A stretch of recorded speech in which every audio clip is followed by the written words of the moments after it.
Baby corn paneer curry. ఒక బండిలో 2 స్పూన్ల ఆయిల్ వేసుకోవాలి. ఆయిల్ కాగిన తర్వాత జీలకర్ర వేసుకోవాలి. అలాగే అందులో పట్ట, 2 లవంగాలు, 2 యాలక్కాయలు వేసుకోవాలి.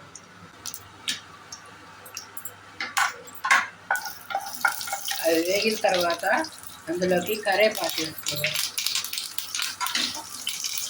అదేవిధంగా ఎర్రగడ్డలు, పచ్చిమిరపకాయలు, ఒక పెద్ద సైజు ఎర్రగడ్డ లేదంటే మీడియం సైజు ఎర్రగడ్డలు 2 వేసుకోవాలి.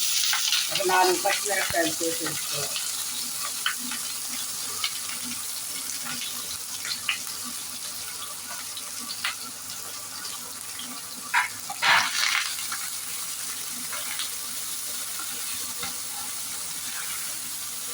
అందులోకి కొద్దిగా సాల్ట్ వేసుకోవాలి.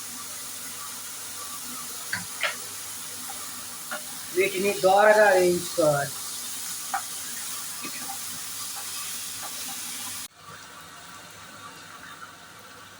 ఇలా వేగిన తర్వాత అందులో 1 స్పూన్ అల్లం వెల్లుల్లి పేస్ట్ వేసుకోవాలి.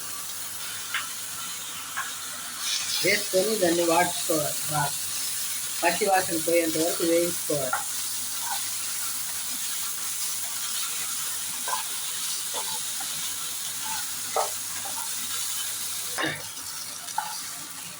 అందులో గరం మసాలా పౌడరు, ధనియాల పొడి, జీలకర్ర పొడి, కొద్దిగా మిరియాలు వేసుకొని వేయించుకోవాలి.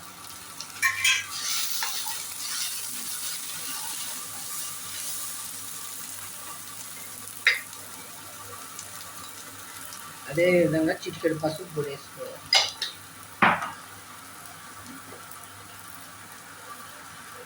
ఒక స్పూను మిరప్పొడి వేసుకోవాలి.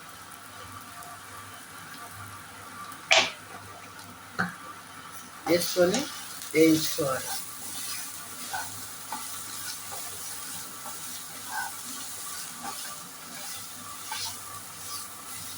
ఇది వేగిన తర్వాత అందులోకి టమాటా ప్యూరీ వేసుకొని ఈ ప్యూరీని 10 నిమిషాల పాటు వేయించుకోవాలి. సిమ్లో పెట్టుకొని పచ్చి వాసన పోయేంత వరకు. ఈ విధంగా వేగిన తర్వాత అందులోకి జీడిపప్పు పేస్ట్ని పోసుకోవాలి. పోసుకొని కాసేపు ఉడకనిచ్చి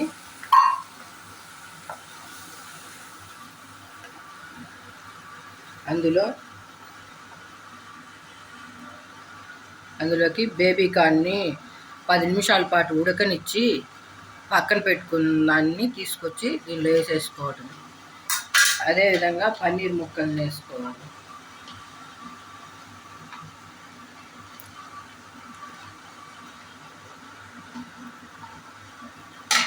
వేసుకొని ఈ బేబీ కార్న్ ఉడికిచ్చిన నీళ్ళు అందులో పోసుకోవచ్చు. వీటిని ఒక 15 నిమిషాల పాటు ఉడకనిచ్చుకోవాలి. దీన్ని 15 నిమిషాల పాటు సిమ్లో పెట్టి ఉడికించుకోవాలి. అంతే, ఎంతో రుచికరమైన baby corn paneer curry ready. Stove off చేసుకొని సర్వ్ చేసుకోవాలి.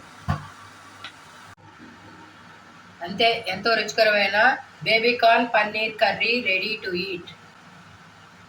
ఇది చపాతీల్లో కానీ పూరీల్లో కానీ నంచుకొని తినచ్చు. Thanks for watching.